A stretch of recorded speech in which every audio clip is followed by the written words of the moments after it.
पाठाचे नाव सजीव आणि निर्जीव.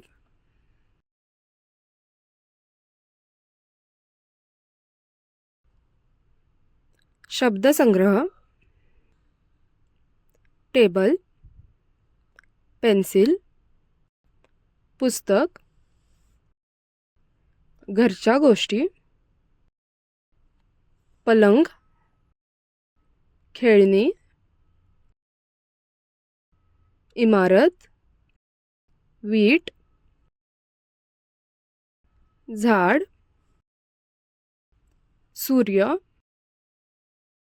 पाठ.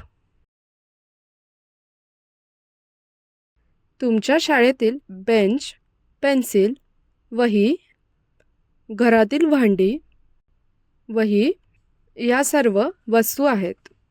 त्या वस्तू स्वतःहून वाढत नाहीत, इकडून तिकडे फिरत नाहीत, त्या खेळत नाहीत, त्या जेवत नाहीत, त्या श्वास घेत नाहीत.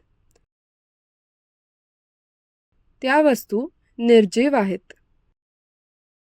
उदाहरण: खेळणी, वीट आणि इमारती.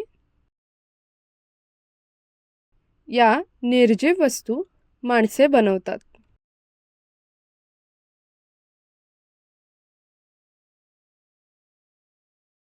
झाड हे सजीव आहे कारण ते वाढते.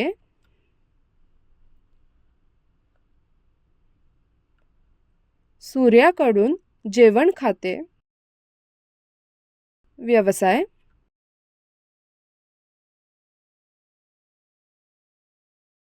सजीव वस्तूंची उदाहरणे लिहा. निर्जीव वस्तूंची उदाहरणे लिहा. निवड करा. झाडाला कापणे योग्य आहे का? हो की नाही? इमारत कोण बनवते? माणसे, झाड, सजीव. धन्यवाद.